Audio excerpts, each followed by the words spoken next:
Welcome to wrestling remakes Tamil channel. இந்த வீடியோவில் பற்றி பார்க்க போகிறோம்னா ரோமன் ரெய்ன்ஸ் பற்றி ஒரு அப்டேட் வந்து கிடச்சிருக்கு. அது மட்டும் இல்லை பிளட் லைன் பற்றி ஒரு தரமான அப்டேட் அண்ட் கோல்பர்க் பற்றி செத் ராலின்ஸோட ஸ்டோரி லைன் எந்த மாதிரி இருக்க போகுதுன்னு சொல்லி நிறைய அப்டேட் வந்து கிடச்சிருக்கு இந்த வீடியோவில். அண்ட் ஃபுல்லாக இன்ட்ரெஸ்டிங்காக இருக்க போது மறக்காம இந்த சேனல் சப்ஸ்கிரைப் பண்ணிக்கோங்க.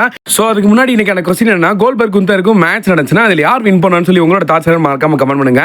ஏன்னா இப்போதைக்கு குந்தர்ட்ட வந்து டைட்டில் இருக்கு. ஸோ அதனால தான் இப்போதைக்கு மெயினாக அந்த கொஸ்டின் வந்து எழுப்பி இருக்கு. அண்ட் ஃபர்ஸ்ட் எடுத்து பார்த்தீங்கன்னா ட்ரைவல் சீஃப் ரோமன் ரெய்ன்ஸ் பற்றி. இப்போதைக்கு ரோமன் ரெய்ன்ஸ் வந்து பார்த்தீங்கன்னா ஆல்மோஸ்ட் மணி இந்த பேங்க் வருவார் நம்மளோட எக்ஸ்பெக்டேஷன் இருந்துச்சு. ஆனால் வரல. நான் ஏற்கனவே சொல்லியிருந்தேன் சான்ஸ் கம்மி தான். ஆனால் இருந்தாலும் நம்ம ஃபேன்ஸ் ஆன நம்மளோட எக்ஸ்பெக்டேஷன் இருக்கும்ல, லாஸ்ட் மினிட் வரைக்குமே ரோமன் எதிர்பார்ப்போம். ஆனால் ரோமன் வரமாட்டார். ஸோ இங்கே சவுதியில் நைட் ஆஃப் சாம்பியன் வந்து நடக்க போகுது. அந்த ஒரு ஷோவில் வந்து பார்த்தீங்கன்னா ஜான்சன் வர்சஸ் சிஎம் பங்கான மேட்ச் இருக்குது. அந்த மேட்ச்சில் சிஎம் பங்கு அதாவது சிஎம் பங்கு வந்து டைட்டில் எடுக்கக்கூடாதுன்னு நினச்சி தான் செத் ராலின்ஸ் வந்திருக்காரு. ஸோ செத் ராலின்ஸ் கேஷிங் பண்ணுற மாதிரி ட்ரை பண்ணலாம். அங்கே வந்து ரோமன் ரெய்ன்ஸ் வந்து அந்த கேஷிங்கை ஃபெயிலியர் ஆக்கிடலாம் அப்படின்னு சொல்லிட்டு இப்போ ஒரு ரூமர்ஸ் போகுது. ஆனால் இந்த ரூமர்ஸ் சொன்னேன்னா சத்தியமாக என்ன செருப்பு கொண்டு அடிப்பீங்க, நீட்டாக சொல்கிறேன். ஏன்னா வந்து ரோமன் வந்து ஆல்மோஸ்ட் வந்து அப்டேட் வராருன்னு சொல்லி கன்ஃபார்மே ஆச்சு ஒரு டேட்டு. ஆனால் அதே வந்து கேன்சல் பண்ணிட்டாங்க டக்குன்னு. என்ன ஒரு ரீசன் தெரியல. மேபி எனக்கு தெரிஞ்சு இந்த ரோமன் ரெய்ன்ஸோட கான்ட்ராக்ட் இஷ்யூ போடுறதுனால எனக்கு தெரிஞ்சு டிலே ஆகும். அதாவது ரோமனோட ரிட்டர்ன் வந்து டிலே ஆகும். ஆனால் கண்டிப்பாக சம்மர் ஸ்லாமில் வந்து மேட்ச் பண்ணுவார். ஏன்னா சம்மர் ஸ்லாமில் ரோமன் மேட்ச் பண்ணாதான் அந்த டிக்கெட் செல்லிங்கிறது அவங்க நினச்ச அளவுக்கு வந்து கரெக்டாக வரும். ரோமன் சரி அண்ட் ராக் சரி இவங்கெல்லாம் வந்து பார்த்தீங்கன்னா சம்மர் ஸ்லாம் டைமில் நம்ம வந்து எதிர்பார்க்கலாம். ஆல்மோஸ்ட் இப்போ வரைக்கும் வந்து பார்த்தீங்கன்னா எதிர்பார்க்காதீங்க தான் சொல்லுவேன். ஒரு 50% ஒரு எதிர்பாருங்க. ஆனால் ரொம்ப வருவார் அவருக்காக தான் பார்க்குறேன் அப்படின்னு சொல்லி பார்க்காதீங்க. ஏன்னா அந்த மாதிரி வர வாய்ப்புகள் கம்மி என்ன பொறுத்தவரைக்கு. இப்போதைக்கு ஆல்மோஸ்ட் வந்து சொல்லிட்டேன். அண்ட் இப்போதைக்கு ரோமன் அப்டேட் தான் வந்திருக்கு. இன்னொன்று என்னன்னா தரமான ஒரு அப்டேட். இந்த அப்டேட் கிடைச்சக்கப்புறமும் அதே ஒரு கேள்வி தான் எழும்புது. என்னன்னா இப்போ பிளட் லைன் ரீயூனியன் ஆக போகுது அப்படின்ற மாதிரி வந்து சொல்கிறாங்க. ஸோ இந்த செத் ராலின்ஸ் டீமை மொத்தமாக அழிக்கணும்னா ரெஸ்ல்மேனியா 42 ரோமன் வர்சஸ் செத்கான மேட்ச் இப்போதைக்கு வந்து ஒரு ரூமர்ஸாக இருக்குது. நீங்கள் நினைக்கிற மாதிரி ரெஸ்ல்மேனியாவில் ரோமன் வர்சஸ் ராக் அடுத்த இயர் வந்து எதிரியை பார்க்காதீங்க. ஏன்னா ரோமன் வர்சஸ் ராக் வந்து நடக்காது. அந்த அடுத்த இயர் வந்து பார்த்தீங்கன்னா ராக் ஃபுல் அண்ட் ஃபுல் வந்து பார்த்தீங்கன்னா டைட்டான ஷெடியூல் வந்து இருக்காரு. ஸோ அங்கே மூவி நடிக்க போகிறார். அதனால வாய்ப்பே கிடையாது. அதனால ரோமன் வர்சஸ் செத்கான மேட்ச் வந்து பார்த்தீங்கன்னா ரெஸ்ல்மேனியாவில் வந்து பண்ண போகிறாங்க. அது ஆல்மோஸ்ட் வந்து டைட்டில் மேட்சாக தான் இருக்கும். ஆனால் அது WWE சாம்பியனா WWE வேர்ல்டு சாம்பியனா இன்னும் வரைக்கும் அது வந்து பெரிய ஒரு மேட்சிவான ஒரு அப்டேட்டாக இருக்குது. ஒன்று செத் ராலின்ஸ் டீமை மொத்தம் டெஸ்ட்ராய் பண்ணுறதுக்கு ஓஜி பிளட் லைன் உள்ள இறங்க போகிறாங்க. இன்னும் செமிசேன் இருக்காங்க ஜே ஊசோ. அதனால தான் இந்த டைட்டில் ட்ராப் பண்ணாங்க அப்படின்ற ஒரு ரீசனும் இருக்குது. ஸோ மெயின் இவன் ஜே ஊசோவை இப்போ வந்து ஜே ஊசோவை மாற்றி ஜிம்மி ஊசோ ரெண்டு பேரும் வந்து பார்த்தீங்கன்னா டாக் டீம் டிவிஷனில் ஆல்மோஸ்ட் இந்த டைட்டில் வந்து அந்தளவுக்கு வந்து ரொம்ப வந்து மேஜராக வந்து தெரியல. ஸோ அதனால இந்த ஒரு பவரான டாக் டீமை திருப்பி ரீயூனியன் பண்ணி கொண்டு வர போகிறதா ஒரு ரூமர்ஸ் வந்து போகுது.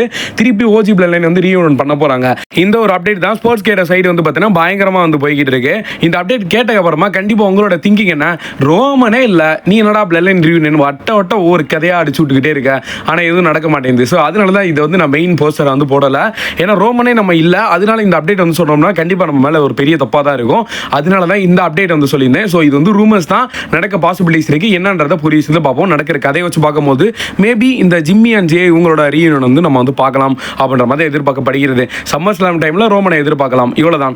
அண்ட் நெக்ஸ்ட் வந்து பார்த்தீங்கன்னா இப்போதைக்கு செத் ராலின்ஸ் யார் தான் கேஷிங் பண்ணுவார். மெயினாக வந்து பார்த்தீங்கன்னா செத் ராலின்ஸ் மணி இந்த பேங்க் வின் பண்ணுறதுக்கு முன்னாடி வரைக்கும் ஜே நான் ஒன்றா தான் டார்கெட் பண்ணுவேன் அப்படின்ற மாதிரி சொல்லியிருந்தார். குந்தர் சைடும் போயிருந்தார். நீ அந்த டைட்டில் வின் பண்ணாலும் உனக்கு எனக்கான மேட்ச் ரொம்ப நாள் கழிச்சு வந்து நடக்க போகுது அப்படின்ற மாதிரி சொல்லியிருந்தாங்க. ஸோ அப்போ கண்டிப்பாக வந்து பார்த்தீங்கன்னா குந்தரை வந்து இன்னும் சேலஞ்ச் பண்ணுற மாதிரி தெரியல. என்ன பொறுத்தவரை WWE சாம்பியனாக ஜான்சினா சைடாக வந்து போயிருக்காரு. ஸோ 2014 இவங்க ரெண்டு பேரும் ஜான்சினா சாம்பியன் இருக்கும் மணி நம்ம தலையை வச்சிருந்தான்.